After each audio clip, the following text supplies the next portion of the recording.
di segmen terakhir bersama Ustadz Alim dalam program Tafsir Pendidikan Islam, dan pada kesempatan kali ini kita membahas mengenai pola hidup seimbang.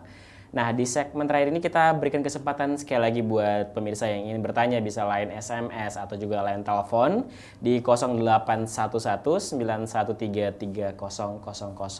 Sekali lagi di 081191330000.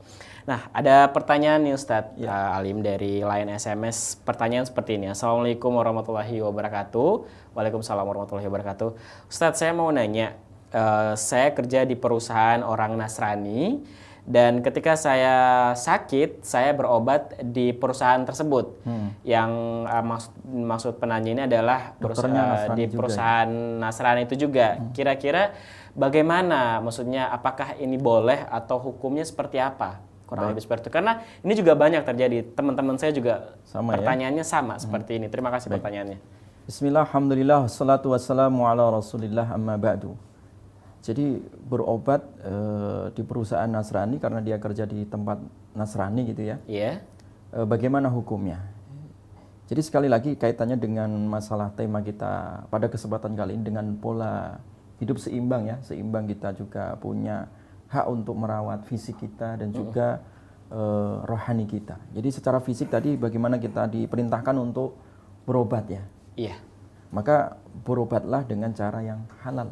Yang halal itu yang penting halal, Ustaz ya. Itu sangat penting. Makanya di sini tentu berobat dengan cara yang halal supaya tidak terjadi syubhat.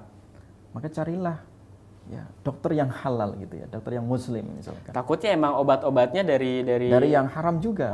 Karena orang di luar Islam dia tidak akan mempertimbangkan halal dan haram di dalam makanan ataupun obat. Maka inilah kenapa salah satu menjadi fardu kifayah bagi seorang muslim adalah menyediakan dokter muslim. Makanya ini dulu pernah terjadi, yang pernah dikritik oleh Imam Al-Ghazali misalkan.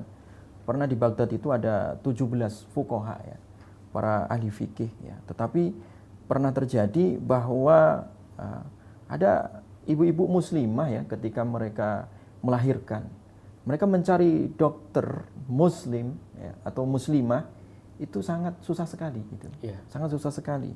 Kenapa? Banyak pakar di bidang ilmu fikih kemudian tetapi tidak menyediakan tenaga seorang dokter muslimah sehingga mereka akan menjadi tenaga medis untuk para ibu-ibu muslimah begitu. Maka di sini adalah kita sebagai seorang muslim itu harus menyediakan dokter muslim bagi masyarakat muslim begitu ya. Dan diusahakan memang berobat, bagaimanapun kita harus berobat di tempat orang muslim karena lebih hati-hati ya, lebih warak ya. Karena masalahnya apa? Ketika kita berobat di luar Islam itu tidak ada jaminan halal dan haram. Apalagi diawali tidak mengawali dengan bismillah. Nah, dan pokoknya mencakup dari semua aspek ya. Apalagi dia nggak mungkin dia akan baca bismillah kan. Bisa lagi dia malah justru menyebut Tuhan mereka atau malah justru kejatuh dalam kesyirikan. Ini lebih parah lagi ya. Jadi oleh karena itu saya sarankan kalau toh berobatlah kepada dokter yang muslim karena lebih hati-hati. Dan ini adalah bagian juga menjaga fisik dan juga rohani juga. Iya. Kalau jangan sampai ketika kita ingin menjaga kesehatan fisik kita, katakanlah dengan cara berobat, tetapi kalau obatnya itu dengan barang yang haram atau barang yang syubhat atau dengan cara yang syubhat atau proses yang syubhat ya, kalau toh misalkan fisiknya jadi sehat, hatinya nggak akan mungkin sehat gitu. Karena kullu lahmin nabata minal haram ya, fannaru aula bih. Nabi mengatakan kalau setiap darah ataupun daging ya, jadi yang tumbuh dari sesuatu yang haram, maka itu akan selalu berorientasi kepada neraka. Ibadahnya tidak diterima ya. Kemudian doanya dihalangi oleh Allah Subhanahu wa taala. Makanya Nabi pernah ya, mengkritik ya, seorang musafir yang datang ke Masjid Nabawi. Dia seorang musafir. Seorang musafir itu doanya mustajab, makbul dia, ya, didengar oleh Allah. Kemudian dia di tempat yang sangat mustajab, Masjid Nabawi, ya, termasuk tempat yang sangat mustajab. Kemudian dia juga berdoa dengan menyebut Asmaul Husna, ya Allah, ya Rabb, ya, mengangkat tangannya, menghadap kiblat. Jadi secara syarat, secara fisik itu mustajab doa orang ini. Tapi Nabi SAW mengatakan tentang orang ini, fa'anna yustajabulah. Bagaimana orang ini akan dikabulkan doanya? Ya, makanannya haram, ya. Wa masyrabatu haram, ya. Minumannya juga haram, ya. Kemudian wa ghudhiya bil haram, sarapannya juga haram, ya. Kemudian wa malbasuhu minal haram juga. Bagaimana pakaiannya juga dari yang haram. Fa anna yustajabulah, bagaimana dia dikabulkan doanya oleh Allah Subhanahu wa taala. Jadi sekali lagi ketika kita ingin ya, seimbang antara kesehatan rohani dan juga seimbang dengan kesehatan jasmani kita, kita tidak boleh keluar dari jalur tadi, rel ya, panduan yang telah ditetapkan oleh Allah Subhanahu wa taala, yaitu berkaitan dengan halal dan juga haram. Ketika orang itu memperhatikan halal dan haram, dia pasti sehat. Sehat secara fisik ya, sehat secara rohani. Makanya orang yang wara' ya, yang hati-hati di dalam masalah halal dan haram, pasti dia sehat ya. Kehidupannya pasti dia sehat. Karena dia menjaga Allah ya. Ihfazillah yahfadka. Jagalah Allah, pasti Allah akan menjaga kalian. Ketika kita menjaga ya batasan-batasan yang telah ditetapkan oleh Allah, pasti Allah akan menjaga kita. Fisiknya dijaga oleh kita, dijaga fisiknya ya. Roh kita juga dijaga oleh Allah Subhanahu wa taala. Apalagi yang menggerak-gerakkan hati, ya, membolak-balikkan hati kan Allah Subhanahu wa taala. Ya muqallibal qulub, tsabbit qalbi ala dinik. Wahai Allah yang menggerak-gerakkan, membolak-balikkan hati seseorang, tetapkan hati kami di atas agamamu. Maka disinilah pentingnya bagaimana pola hidup seimbang itu tidak boleh lepas dari konsep agamanya. Ya. Tidak boleh lepas dari aturan Allah Subhanahu wa taala. Ya.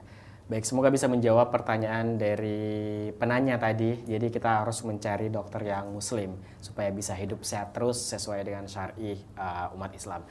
Ustaz, kita masuk ke kesimpulan singkat pembahasan kita pada kesempatan kali ini sebelum nanti kita tutup mengenai pola hidup seimbang. Silakan Ustaz. Baik, bismillah, alhamdulillah, salatu wassalamu ala rasulillah mabadu. Jadi seorang mukmin ya, yang hakiki, yang kafah di dalam keimanannya, dia harus senantiasa memiliki pola hidup seimbang, wasatiyah ya. Wasatiyah, seimbang di dalam hidupnya. Imbang antara ilmu dan juga amalnya. Imbang ketika dia mengkonsumsi ya, tidak terlalu israf ya, tidak terlalu bakhil ya. Imbang di dalam mengkonsep kesehatan jasmani dan juga kesehatan mentalnya. Bahkan seimbang secara totalitas dia mengkonsep imbang akhiratnya dan juga imbang dunianya.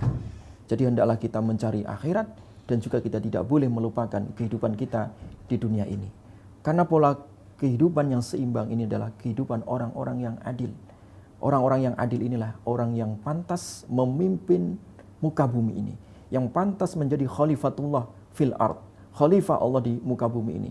Yang pantas menjadi hamba Allah yang menundukkan segala jiwa dan raganya hanya beribadah kepada Allah Subhanahu wa taala. Seimbanglah, karena dengan seimbang itu kita akan mencapai ridha Allah Subhanahu wa taala. Baik, terima kasih Ustadz. Seimbanglah, karena dengan seimbang kita akan mencapai ridha Allah Subhanahu wa taala. Dan tadi bagus banget kalimat yang saya tangkap dari Ustadz, bahwa yang patut dijadikan contoh pemimpin, bahwa kalau misalnya kita mengaku umat atau hambanya Allah, maka kita harus berlaku adil, berlaku seimbang, di mana kita harus memikirkan akhirat dan tidak melupakan dunia, karena kita juga berhidup bermasyarakat, hidup sosial. Jadi penting juga untuk ilmu dunia itu sendiri. Baik, kita udah di penghujung acara, dan terima kasih pemirsa yang sudah menonton acara Tafsir Pendidikan Islam bersama Ustadz Alim. Semoga apa yang disampaikan pada kesempatan kali ini itu bisa bermanfaat.